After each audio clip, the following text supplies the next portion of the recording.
Today's guest on episode 2 of the Tone Countrycast with Tim Holland comes to us from Atlanta, Georgia. He has introduced the world to what he's calling trailer trap, as well as the two-step, then the cowboy boogie, with his global hit, The Get Up. He's been here in Australia to perform at the very first Country to Country festival, and is also about to release a new album titled Honeysuckle and Lightning Bugs.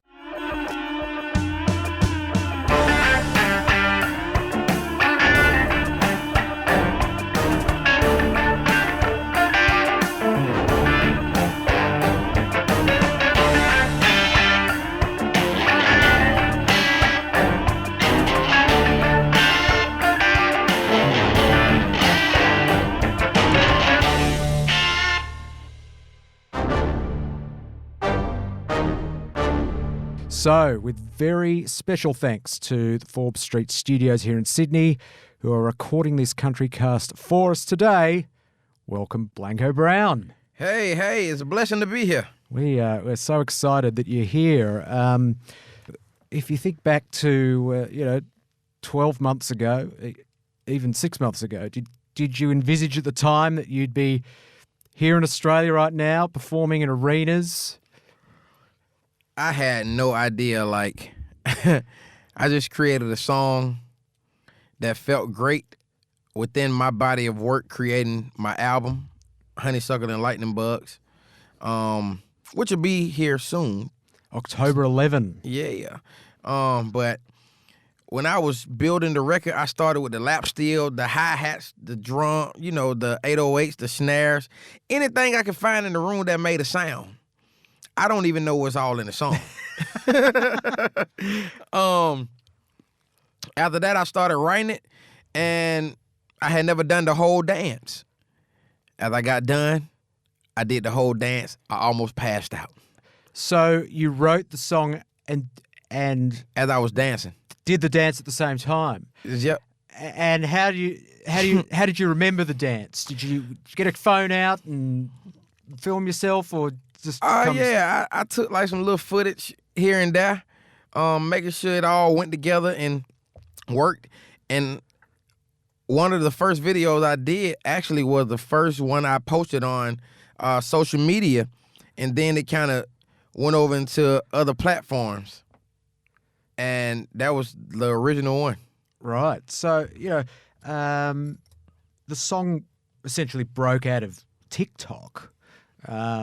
Resulting in hundreds of thousands of video uploads of people, dancing to the song, policemen, kids, grannies and grandpas, you name it, everyone.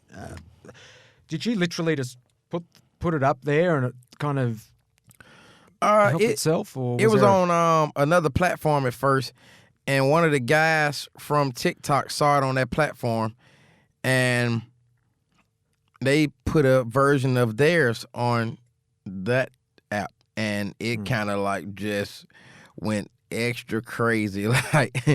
It blew up before I even knew it. Was on TikTok. It was already at 9 million views. And it's just been a blessing. It grew, and people are communicating with it, and people smiling, full of joy. It's the best feeling in the world.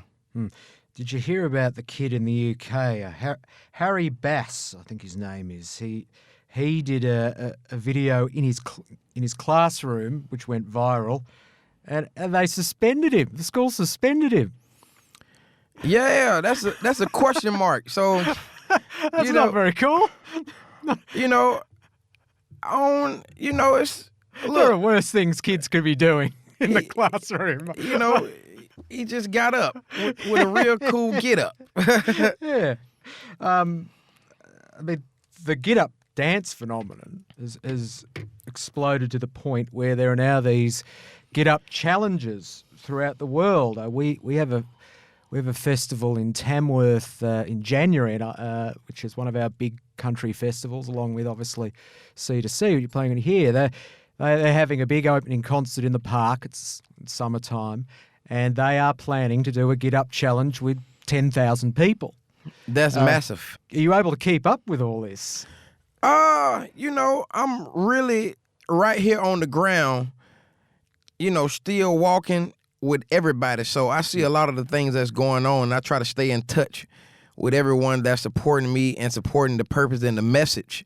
So I definitely be on the lookout for certain things that be cool. Do you spend too much time on social media now? No. You've got the balance right? Yeah, I got a good little balance. I'm actually running all my own social media accounts. I had an option of having like a company or a team running it, but I was just like, I need to talk to people myself. So I run all my own stuff. So, this song, it's over 10 weeks now, number one on the Hot Country charts. It's number one on iTunes all over the world right now as we speak. It's number one all genres in Australia. It's been number one all genres in many countries. But, it would be fair to say that this recognition has, been a lifetime in the making.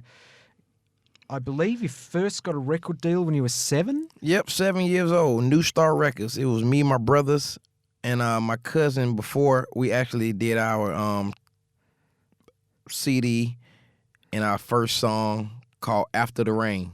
The name of my group was Times 3. Me, my brother, and my younger brother. And there was no TikTok back then. How did someone get a record deal at 7 years old?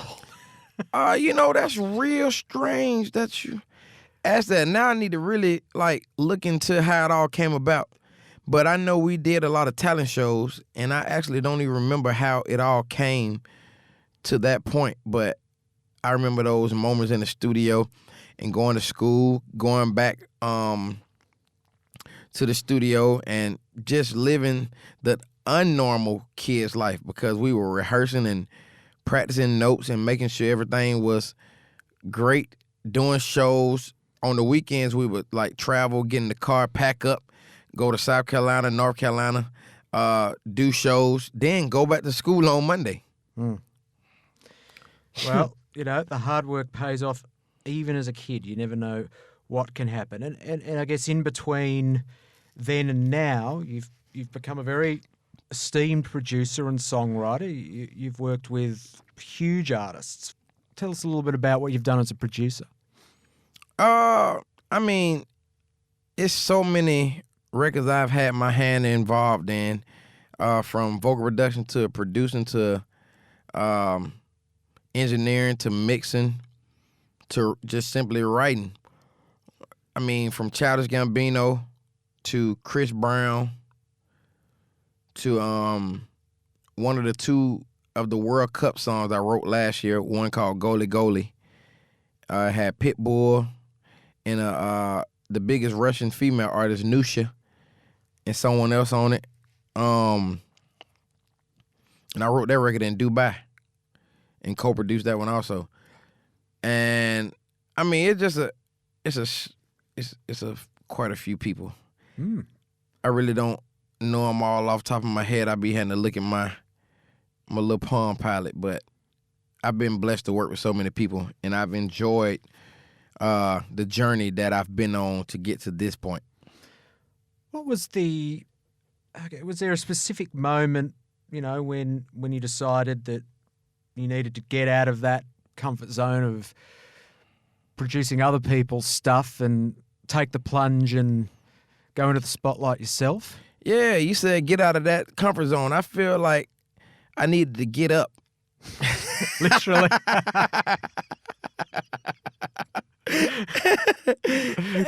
Good answer. And just do some things directly for myself. But I was still building this sound since 2011, 2012. So essentially for the last 8 years, I've been making this body of work, Honeysuckle and Lightning Bugs. I call my genre, subgenre, trailer trap. Trailer park music meets trap music. I bridge the gap. So what is the difference between trailer trap and rap, per se? It's essentially country music with 808s, hi-hat, snares, beatboxing, and just great music, storytelling, traditional stories in the country world meets 808s, meets God. Is there a specific song or a moment you recall that was sort of the catalyst for you taking an interest in country music specifically? You said there are specific moments I recall. Was there a song, or is it just the environment you were in as a kid? Or Oh yeah, I looked up to like Johnny Cash and Tim McGraw, but then I also had like Outkast and Sam Cooke, Donny Hathaway, Aretha Franklin, Etta James. I mean, like so many different people. Johnny Cash had a grit that I admired, and I didn't even know what I was listening to, but he just seemed to say whatever he wanted and how he wanted to. And he went for what he knew and what he loved. It was passion over everything. And I kind of go with that same foreground, purpose over everything. And Outkast, to me, they were bigger than just rap. They were trap, they were rap, they were pop, they were R&B, they were jazz. You couldn't just put them in one box, even though the world did put them in the rap category only. They were bigger than music. When I listen to a song like "Get Old Memories," you sing the line. I remember sitting at the front porch, gunshot at the back door. I never knew my grandpa. Lines like that seem to me that you sing about very real circumstances, and makes sense that a Johnny Cash type artist would have connected with you. Yeah, I mean, it's uncut, straight raw. I hear the wind in the skies are crying, honeysuckle on the trees are dying. Rocking chairs with my nana, though I never knew my grandpa. Catching lightning bugs at night, but I was never satisfied. I mean, those type of lyrics came from moments I can still taste. Every time I close my eyes and I sing those lyrics, it take me back to that moment. And knowing that my grandpa was still alive but wasn't around was one of those things like, I wish I could have known him a little bit better. Yeah. But, you seem to have a fundamental sense of hope and positivity in what you do. In your song, Georgia Power, the song starts with you essentially singing a broken heart. But it quickly turns into a different direction. You scrub off your boots, I'll be all right. You seem to want to uplift people. Yeah. Georgia Power is an electrical company in Georgia. And, if you don't pay that bill, lights off. It's that moment that I felt like in that record, and why I titled it that, getting your energy back, not allowing someone to dim your light switch, not allowing someone to turn you off. You should have full power and control over yourself. No one should have possession of you. You could be whatever you want to be whoever you want to be. You could be great. All you got to do is want to be that and actually implement those things in your everyday decision making. So I just felt like Georgia Power was that one record that we need to get back to where we used to be and get things aligned. Strap up your boots, get your feelings in line. I'll be all right. Thank God I'm all right. I mean, I feel like, you turn the news on, you go onto social media a lot of the time, and, it's doom and gloom, and everyone feels very strongly about something, and everyone else is wrong, and there's all that going on. But at the same time, if you take a moment back, there's a lot of really great things happening in the world. A lot of people doing very inspirational things, and for example, at the moment we have people of colour topping the country charts, and not just yourself, obviously, Kane Brown, Lil Nas X, and Jimmy Allen. This is a movement that is firstly way overdue, and secondly, really invigorating the genre, I think. Yep, and the funny thing is, I know it may be an Australian thing because we don't say people of color. That's like an old thing. we human. Well, yes.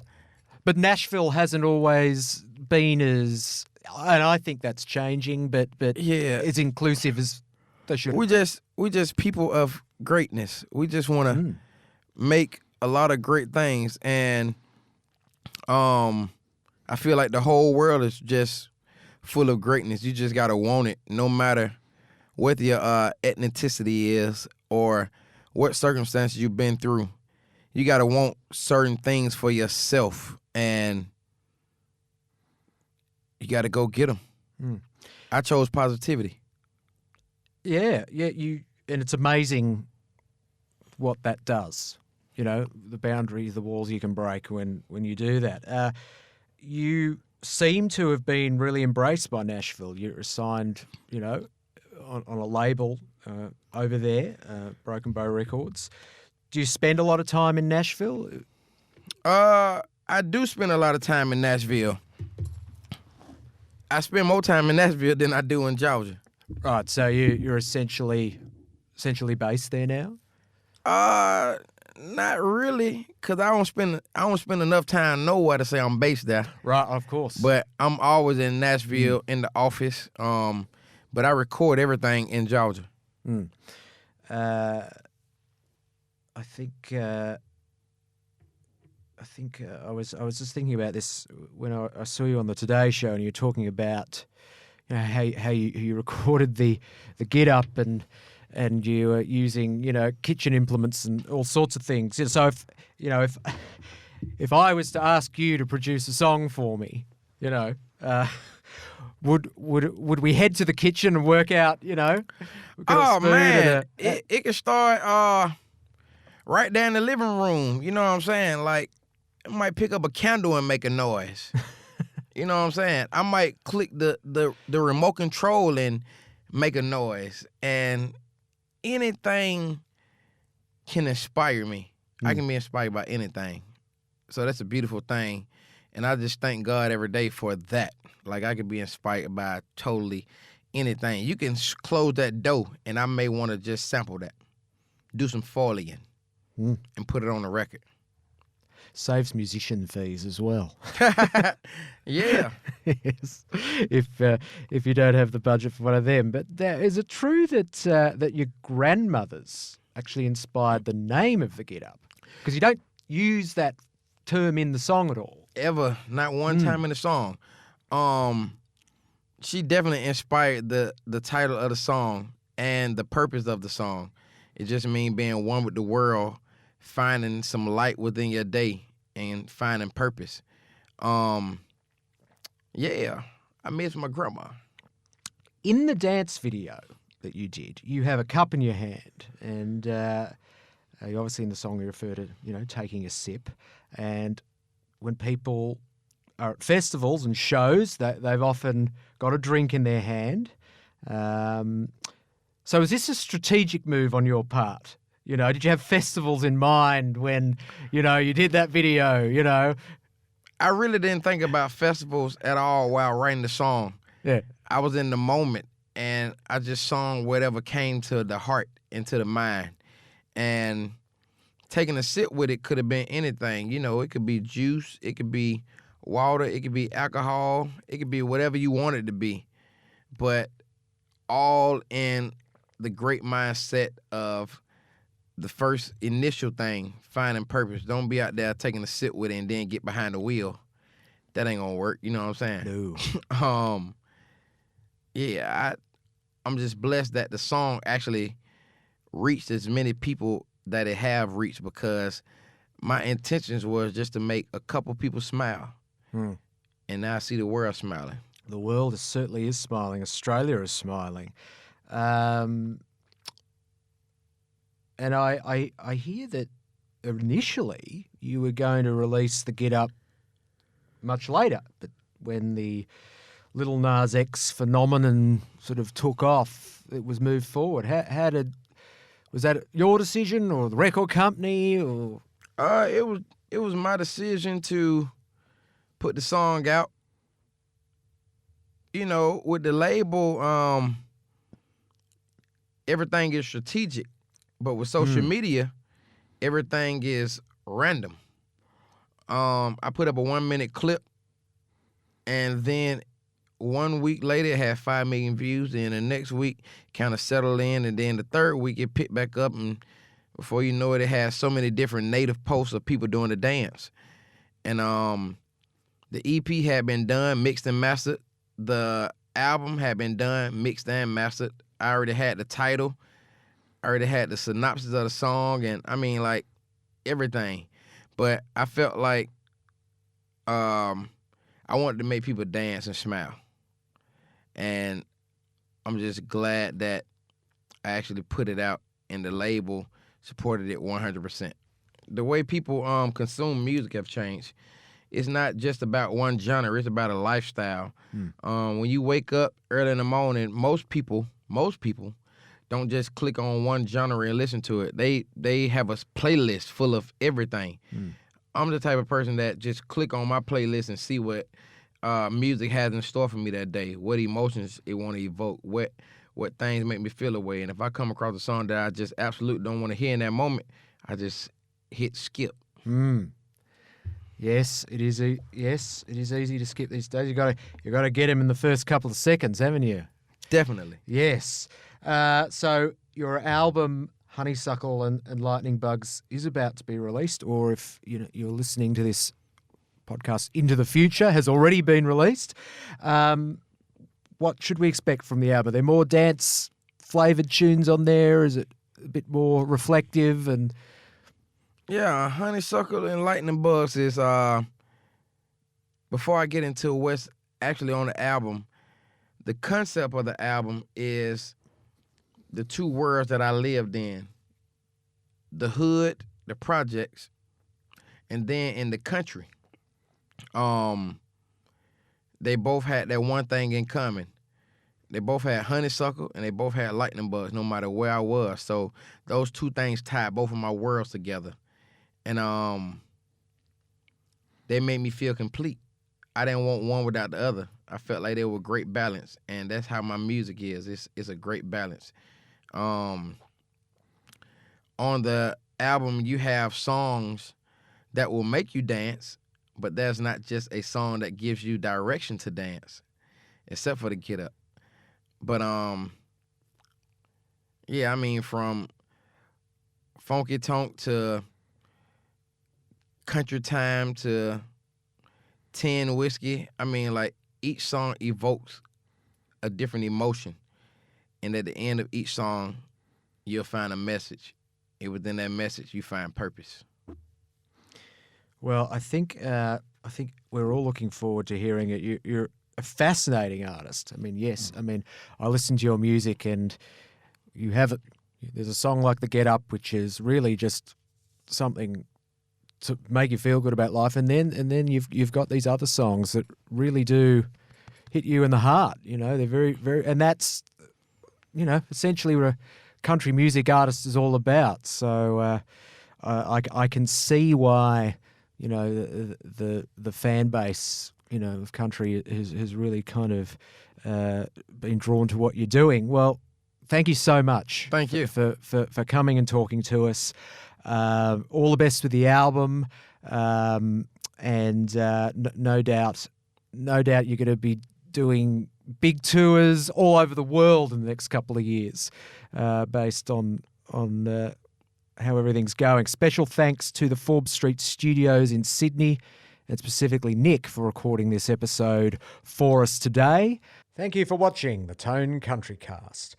Remember to click subscribe so you get all the new episodes as soon as they go live. I'm Tim Holland, and I look forward to your company next time on the next episode of the Tone Countrycast.